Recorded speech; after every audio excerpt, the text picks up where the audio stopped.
In this video, we're going to talk about the Rossignol Jibsaw, the little brother to the Jibsaw HD. Even though it says Jibsaw in the name, it is a far more versatile board. It's one of those well-rounded, middle-of-the-road park boards that you can ride outside the park.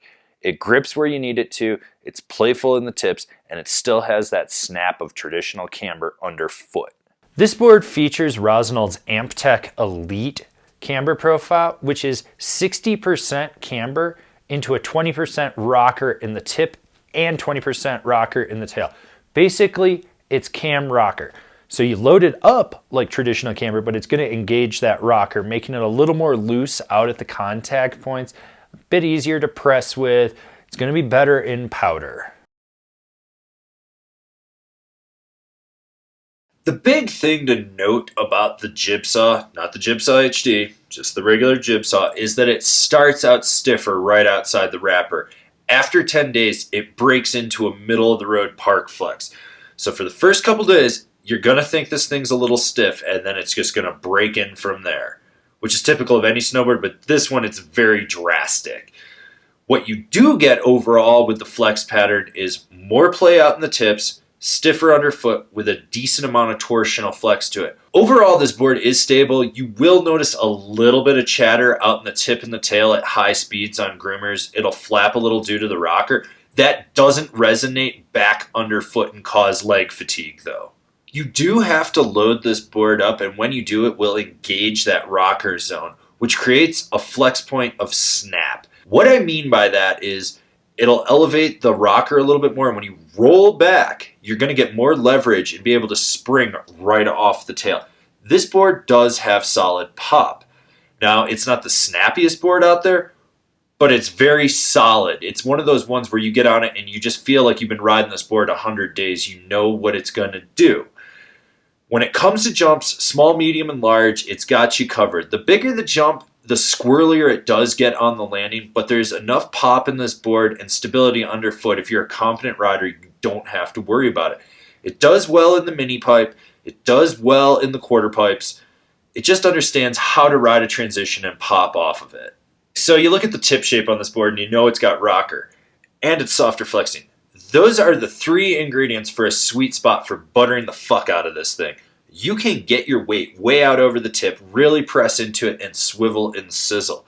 And that carries over to jibbing.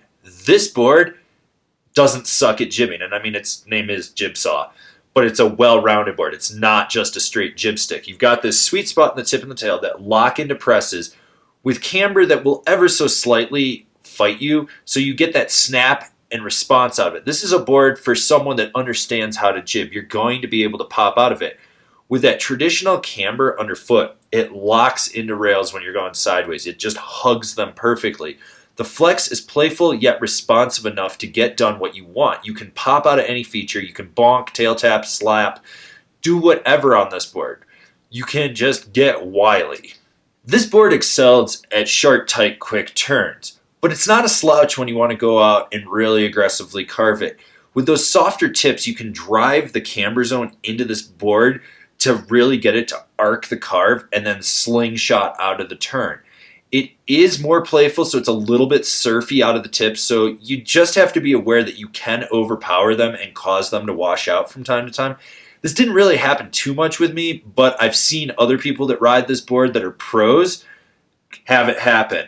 I just want people to be aware that if you overpower it, you can cause it to wash out. But by and large, it grips well. That magnet traction engages how you want it. Doesn't force you to stay locked into the carve, but it also isn't so mellow that it doesn't work. It's just that perfect blend of giving contact where you need it. This board is for the quintessential park guy that wants to jib, butter, and play around, but will still go out on the mountain. It can be a quiver of one type of board. It's got enough stability for charging, but it's still playful where it counts. This is a board you can just go out and get weird with, or be a little more aggressive and precision based. I personally like this board. I think that it's slightly underrated and the name hinders people from realizing that it's a more well-rounded board than a jib board. So if you're one of those guys that wants camber rocker and wants something at an affordable price, this is a great option for you. So here's a list of boards that I think are comparable. The Yes Libre, the Burton Custom Flying V, the Solomon Huck Knife, the Rome Buckshot, the K2 Fast Plant, the Niche New. Remember to comment, share, subscribe, and like this video. That way you can see all the relevant or irrelevant snowboarding content that we're putting out for you guys. So smash that bell down below, that way you're getting a notification, and I'll see you guys in another video. If you've been enjoying all these product reviews and you haven't been buying through our affiliate program, which is down there, why don't you check out our Patreon? This is a great way for you to get involved with us. There's some great rewards on there, and it helps fund us so we can do more product reviews for you guys that enjoy what we're doing.